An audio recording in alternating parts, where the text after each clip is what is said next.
Sanibonani bafowethu, ninjani yaphila? Mina ngi-grand.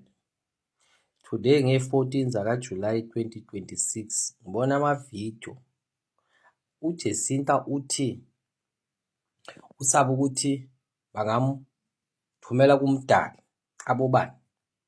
Mara before ngingenelele lapho ngifuna ukunibonisa ama-point. Umuntu onalento le nalezi uzosebenzisa lento le, zizongena la zize la process. uJacob Zuma iboss yabo abahambi, onamehlo ukubona uyabona and onamadlebe ukuzwa uyayizwa lento uZuma ayikhulumayo. uZuma iboss yabo abahambi, but somewhere uZuma wenza ama-calculations ukuthi whatever happens abantu abathandayo mabe beku-safe side. Sikhuluma ngabo bani lapho? Ngabantwana bakhe, ubafake ku-safe side.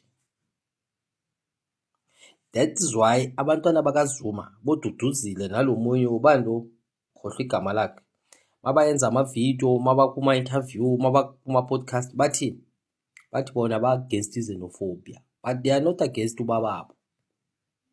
Why? Safety. Bayenzela i-safety. Umuntu okuthandayo angeke akuthatha ayokufasela esiporweni kuzitrain athi ngiyamthemba lo uzophuma. Lokho ngikhulumela ngisho nendoda kaJacinta, if beyimthanda bengeke.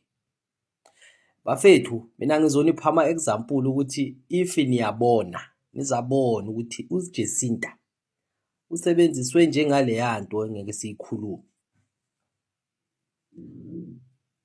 Indoda kaJacinta at this point in time ngagibela i-flight eMozambique, ngagibela i-flight eZimbabwe, angeke kwenzeke nix because akusifa abafrantanga ngaye kuleya nto. Yena uphushela lento yakhe ayibeke phambili. Iboss phela le, iboss yabo Jacinta le out. Abaphikisayo mabeze baphikise.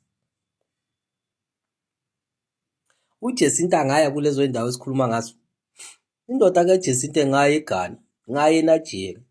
And mayifika le ikhuluma istatement nje isigucule isichange ethi hayi mina ngihambisana lezo zinto. uJacinta ngaya.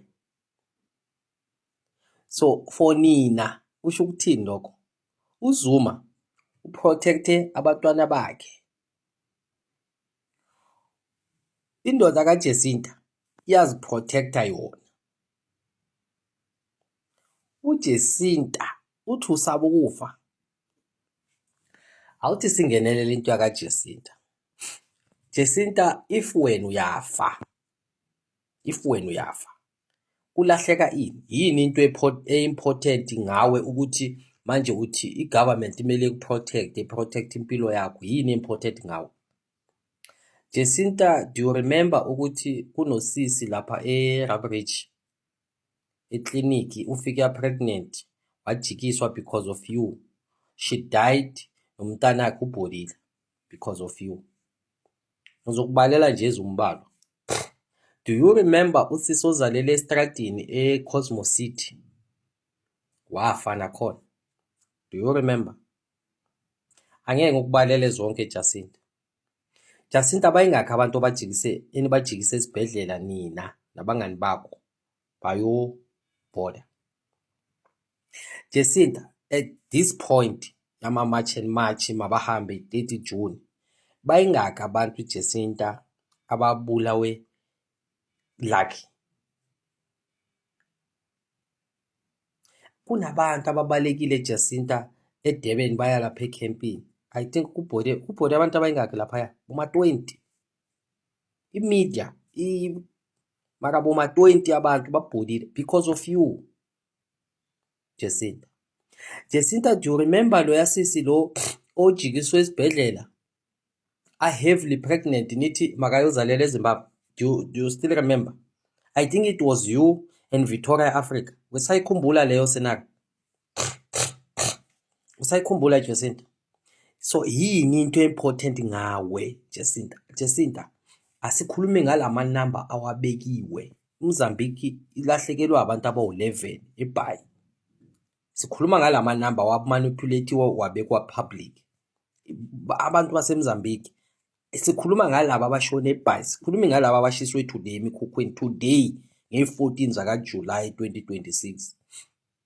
Labantu ababulawe eBhayi imedia esiphe 10, ireport amaphoyisa isiphe 10, but abantu abareserve eMozambique baningi ukudlula 11. Abantu abareportiwe 11, abantu abareceive it's more than 11 because of you.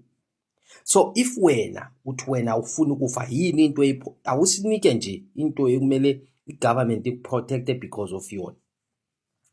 Abantu baseZimbabwe, abantu baseMalawi, abantu baseMozambique, Ghana, Nigeria, Zambia, loyababa lokhunyulwe eMpumalanga washaywa washiswa wayebethwa ngamatshe because of you Jacinta. Abazali babantu laba, abantwana babantu sibone abafazi bazalela lapha estradini emakhempini because of you, and some of the kids bafile lapha because of wena Jacinta. But today uzositshela ukuthi government maka protect impilo yakho. Impilo yakho important ngani Jacinta ukudlula bonke labantu? Uyini wena uyini? Jacinta ngeke ukudlala ngabantu. It's just that yabona mina abantu abafana nawe Jacinta, I don't wanna lie. Yabona mhlawumbi into engakuthatha ngespeed ukuthi mina ngajabula mina personal mina ukuyibona iyenzeka ngaba amabhubisi mhlawumbi.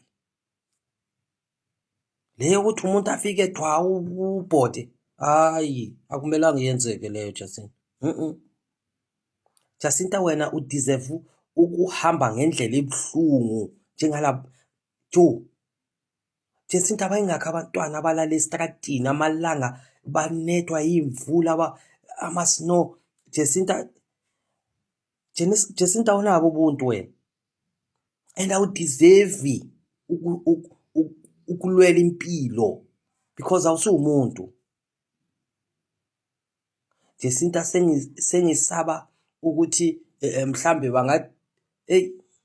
angifuni ukuthi abantwana bami mhlawumbi bangahlangana nale video bezwe izinto bekumele ngitshele zona, but wena udeserve Jacinta, udeserve. Mina ngibona ngathi nesihobo sincane for wena Jacinta. Labathi kuse hell khona akungcono for wena. Nangu uDonald Trump usuke wayobulala abantu eIran. Today sekakhuluma ukuthi usaba ukuthi bangamu. Kanti nina ninjani ninike naye eUSA? Nohlala nabo Trump. Kunabantu abaziyele eUSA kahle babuye kungabi indaba zalo. Nina niyohlala nabo Trump nibuya iyancontaminate lento. Suka Jacinta hamba, if bayakuthatha mfethu hayi isikhathele. Ngathi banganithatha nonke futhi isikhathele thina Jacinta. Jacinta impilo zabantu base-Afrika for thina zibalulekile. As much as impilo zamaZulu zibalulekile nakini nakithi because thina sibandlulula bantu. Maka sikhuluma ngalamaZulu abangenadlami. Laba abanodlami njengawe, they must go to hell Jacinta.